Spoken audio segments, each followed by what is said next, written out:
Respected teachers, my dear senior and junior colleagues, Assalamu alaikum everyone. Welcoming all to this clinical meeting on behalf of Pediatric Department. Today's clinical meeting on a story of survival of very low birth weight baby.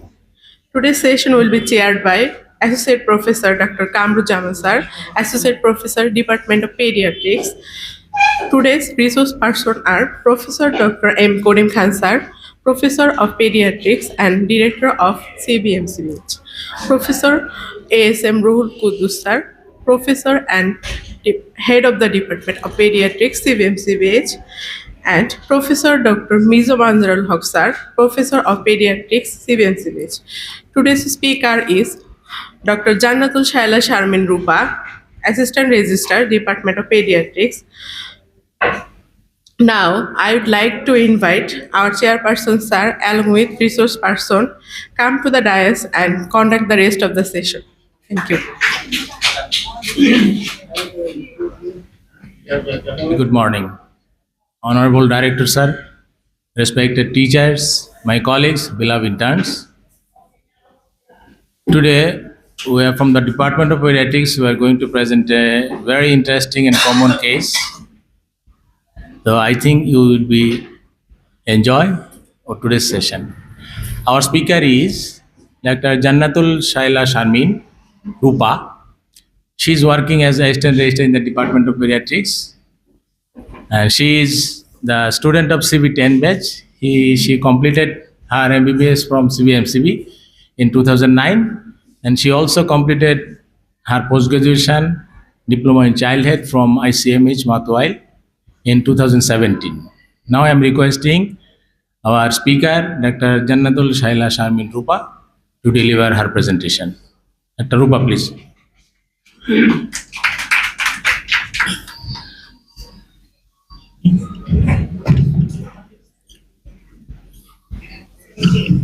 Thank you, sir. Assalamu alaikum. Our respected teacher, all of my colleagues and my juniors, welcome to our today's morning session. I am Dr. Jannatul Shaila Sharmin, Assistant Registrar from Pediatric Department, CBM CHB. Today I am presenting our case about the story of a survival of a very low birth weight baby. Let's continue our presentation.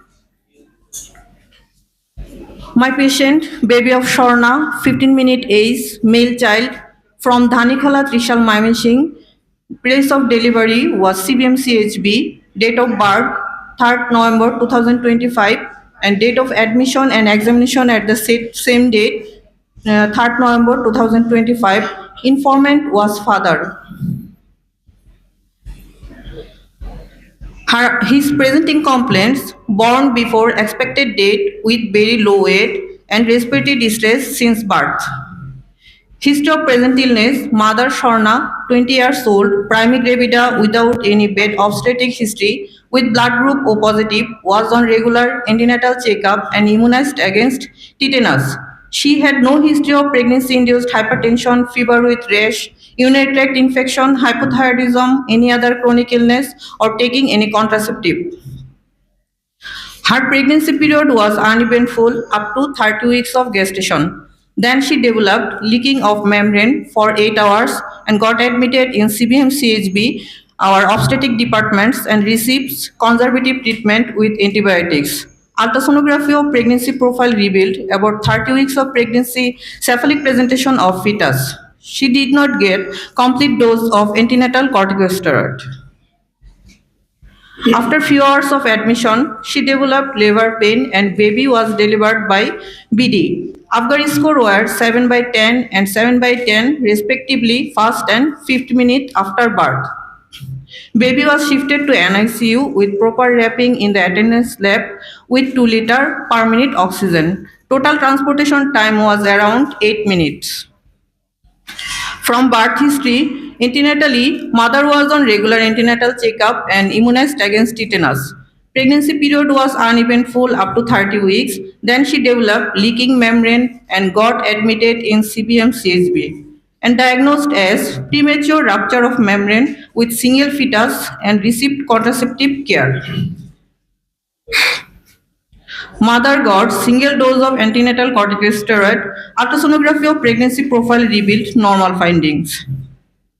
Natal, at 30 weeks of gestation, she developed labor pain and baby was delivered vaginally. A male baby weighing 1000 gram was delivered.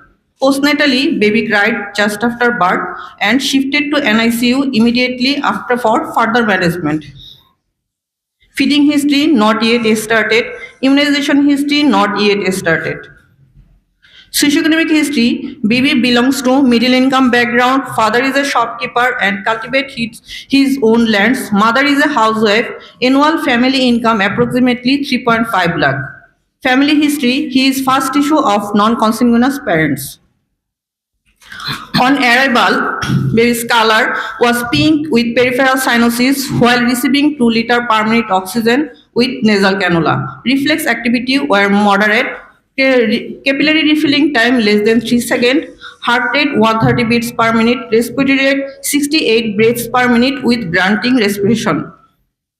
Temperature was 99.4 degree Fahrenheit and SpO2 was 86% with 2 liter per minute oxygen.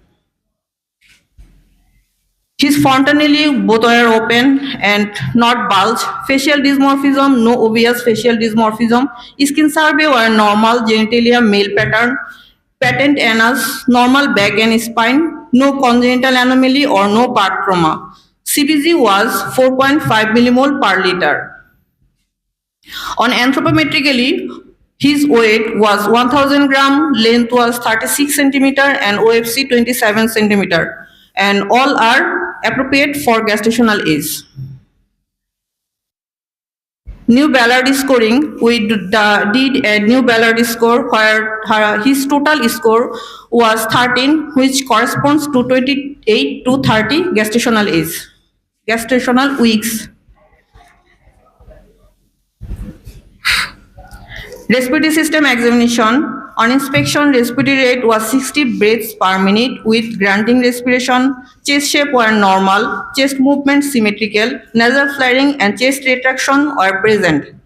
Palpitation, apex beat at left fifth, fourth intercostal space at mid-clavicular line, auscultation, bilateral pore ear entry. On cardiovascular system, heart rate was 130 beats per minute. All peripheral pulses were normal. On precordium, inspection, no visible pulsation. Palpation, apex beat at left fourth intercostal space at mid-clavicular line. Auscultation, first and second heart sound were audible, and there was no added sound. On nervous system examination, level of child was. On nervous system examination, baby was lethargic, no obvious dysmorphic feature, no facial or limb asymmetry. Her posture were moderately flexion, movement, no spontaneous activity, and pupils reacting to light. On primatic reflex, his sucking and routine were poor, but other reflexes were moderate. On cranial nerve examination, as per we could examine, optic nerve, pupil response to light, and oculomotor trochlear abducent nerve, we did doll's eye maneuver and that was present. Trigeminal nerve, we inspect the swallowing and sucking that were weak. Facial nerve, during crying, there was no facial asymmetry. Glossopharyngeal nerve and vagus nerve, we observed the contraction of tongue and pharyngeal wall during insertion of a OG tube that was normal, and hypoglossal nerve also was normal. Gastrointestinal system, her umbilicus healthy, clump in situ, and other findings were normal. Genitourinary system, inspection, palpation, auscultation, all were normal, within normal. Now salient feature. Son of Shorna, 15 minutes old, inborn, first issue of non-consanguineous parents, got admitted with the complaint of born before expected date with very low weight and respiratory distress since birth. Mother Shorna, 20 years old, normotensive, non-diabetic, euthyroid primary lady, no history of fever or rash throughout pregnancy period, having blood group O positive, was on regular antenatal checkup and immunized against tetanus. At 30 weeks of gestation, she got admitted to CBMCHB with due to leaking membrane for 8 hours and treated with conservative management. After few hours of admission, she developed labor pain and a male child was delivered parvaginally. After scores were 7 by 10 and 7 by 10 respectively at first and fifth minute after birth, and the baby was shifted to NICU with proper oxygen support. On arrival, our baby was cyanosed, normothermic, euglycemic, and tachypnic with grunting respiration. Heart rate were 130 beats per minute, and anthropometric measurement were appropriate for gestational age. Nervous system examination revealed activity and reflex were moderate, response to stimuli, and pupils reacting to light. Other systemic examination are normal finding. So my provisional diagnosis is very preterm 30 weeks baby with very low birth weight with respiratory distress syndrome. Now our main topics is the clinical course of this baby.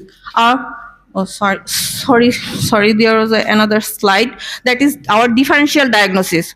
Our differential diagnosis is very preterm with very low birth weight with early onset of sepsis, very preterm with very low birth weight with congenital pneumonia, and very preterm with very low birth weight with congenital heart disease.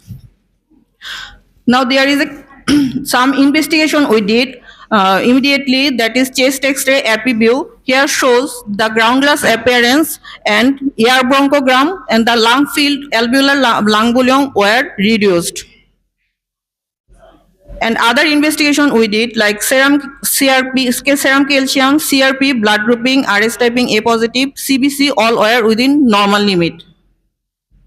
Management on admission, counseling the patient, counseling the patient's parents about the patient condition, then immediate management or thermal care with radiant warmer, respiratory support, oxygen inhalation with head box.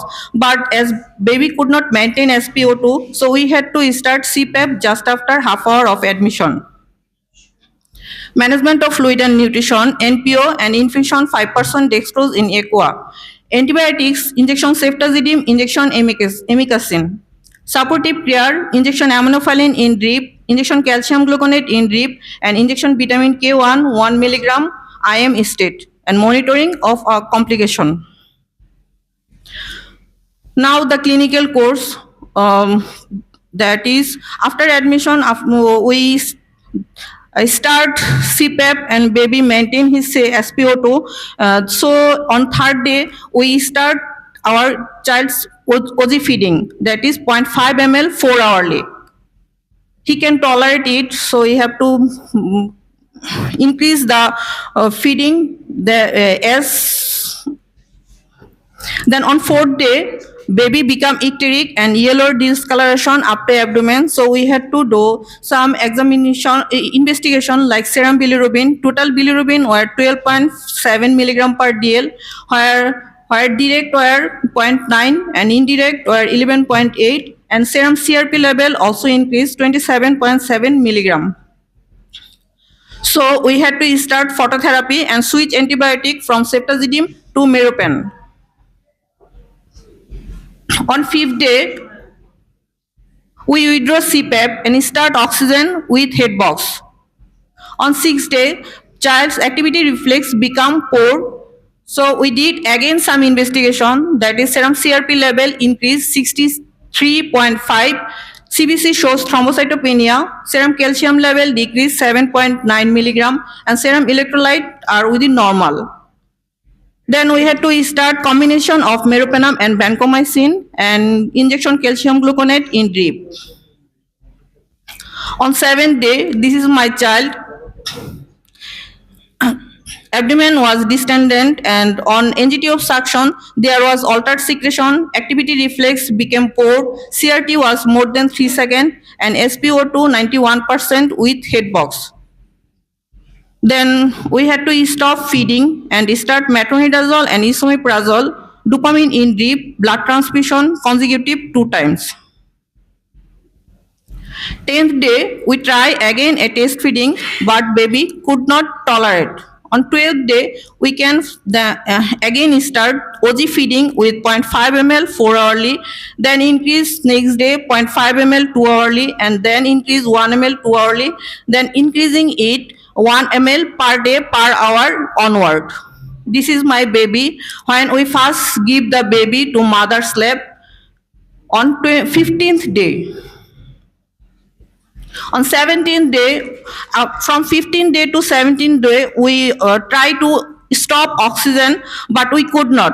So on 17th day, we again did a echocardiogram which shows ASD second down 4.2 millimeter. Then we had to start furosemide and spironolactone combination 1 milligram per kg, and tablet sildenafil. 20th day, we stop oxygen and switch feeding from OG tube to NG tube. 21st day, we shift the baby to mother care. But at night, we receive a call that child again become cold and develop respiratory distress. So we had to shift the baby again in warmer. And on 22nd day, we again did CRP that shows nearly normal 7.5. So we keep the baby on warmer and maintain total nutrition with NG tube. On 24th day, we shift the baby from warmer to baby cot and start training mother about kangaroo mother care. Finally, we plan for discharge the patient with NG tube in situ on 28th day or after admission. So up-to-date diagnosis is very preterm, 30 weekers, very low birth weight baby, respiratory distress syndrome, which was resolved ASD second term 4.2 millimeter with suspected PPHN, persistent pulmonary hypertension of neonate with late onset of sepsis with neonatal jaundice. Discharge status, my baby's general condition were stable, color was pink, reflexes, all reflexes were good except sucking reflex that was moderate, umbilicus was healthy, CRT less than 3 seconds, activity was good and weight 1000 gram. Discharge medication, we give some medication like tablet furosemide and spironolactone combination, sildenafil, vitamin E capsule, vitamin B complex, syrup vitamin D, syrup folic acid, and we also had to continue our feeding with NG tube, that is 12 ml 2 hourly, 80% feeding, 10 feed per day, 6 am to 12 am. Our follow-up plan for this baby. Pediatric OPD follow-up 1 week post-discharge, then monthly. Feeding review, transition to exclusive breastfeeding. Cardiology review, echocardiogram, follow-up for ASD assessment. Surgical intervention may require if defect persists beyond 2 years of age. Growth monitoring with weekly weight and head circumference assessment. Developmental assessment, neurodevelopmental milestone evaluation at 3, 6, and 12 months, then yearly up to 5 years of age. Eye examination for retinopathy of prematurity screening at 1 month of age and hearing test at 1 month of age. Prognosis. Prognosis is good. The infant respond well to treatment with resolution of acute symptom. Long-term prognosis depend on ASD spontaneous closure. Growth trajectory was good and neurodevelopmental outcome as per age. This is my child at 6 months of age. This is the picture from yesterday search chamber. Thank you. Thank you, Dr.